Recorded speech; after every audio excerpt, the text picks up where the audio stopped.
সমস্ত ধরনের বঞ্চনা, আপনারা যত ধরনের বঞ্চনার কথা জানেন সমস্ত কিছুরই অবসান হবে।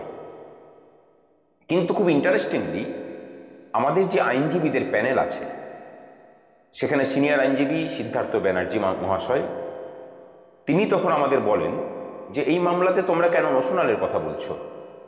এই যা মামলা এবং তার যা মেরিট সেখানে তো অ্যাকচুয়াল এফেক্ট দাবি করা উচিত। আমাদের আগের দিনের যে শুনানি ছিল বিচারপতি রাজাশেখর মান্থার বেঞ্চে, সেটাই প্রথম শুনানি ছিল। সেই শুনানিতে কিন্তু আমাদের আইনজীবীরা দীর্ঘ সময় ধরে নোশনাল এফেক্ট নয়, 1/1/2006 থেকে অ্যাকচুয়াল এফেক্টের দাবিতেই সওয়াল করেছেন।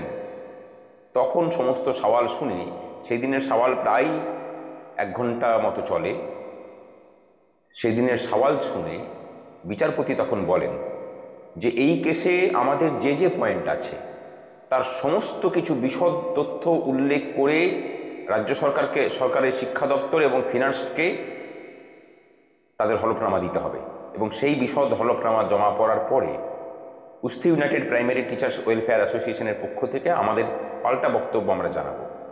আজকে মামলার দ্বিতীয় শুনানি ছিল। এর আগে 12 তারিখে মানে 12ই জুন সরকার পক্ষের হলফনামা দেওয়ার কথা ছিল। 19 তারিখের মধ্যে আমাদের পাল্টা বক্তব্য জানানোর কথা ছিল, কিন্তু সরকার পক্ষ হলফনামা দেয়নি। আজকেও অনেকক্ষণ শুনানি হয়েছে। আজকে আমাদের আইনজীবীরা আবার একই কথাই বলেছেন, যেদিন আগে কথাগুলো বলেছিলেন যে নোশনাল নয়, এই মামলাতে 1/1/2006 থেকে প্রাথমিক শিক্ষক শিক্ষিকারা অ্যাকচুয়াল এফেক্ট পাবেন। কিসের অ্যাকচুয়াল এফেক্ট? 26/7/2019-এর যে অর্ডার, অর্থাৎ ট্রেন্ড প্রাইমারি টিচারদের পে ব্যান্ড 2 থেকে পে ব্যান্ড 3-তে উন্নীতকরণ এবং 2600 থেকে 3600 গ্রেড পে বৃদ্ধি, 2900 থেকে 3900 গ্রেড পে, প্রধান শিক্ষকদের জন্য আলাদা বেতন কাঠামো, এবং তার সাথে আনট্রেন্ড টিচারদের পে ব্যান্ড 2-এ 2300 থেকে 2900 গ্রেড পে, 18 বছর হয়ে গেলে সেটা 3200 টাকা গ্রেড পে। এই সমস্ত কিছুই 1/1/2006 থেকে অ্যাকচুয়াল এফেক্ট ধরে ক্যালকুলেশন করতে হবে। সরকার পক্ষ আজকে এসে পরে বলে যে বিষয়টির জটিলতার কথা ভেবে তারা এখনো পর্যন্ত তৈরি করে উঠতে পারেননি, তাদের সময় দরকার। বিচারপতি 4 সপ্তাহের সময় দিয়েছেন।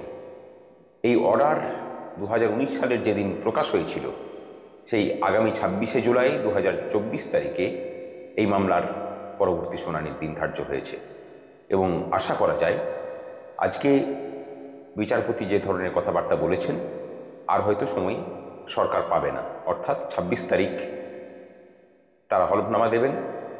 তার আগে যদি দেন তাহলে আমরাও পাল্টা আমাদের বক্তব্য জানাবো এবং 26 তারিখে পূর্ণাঙ্গ শুনানি হবে। আপাতত এটুকুই।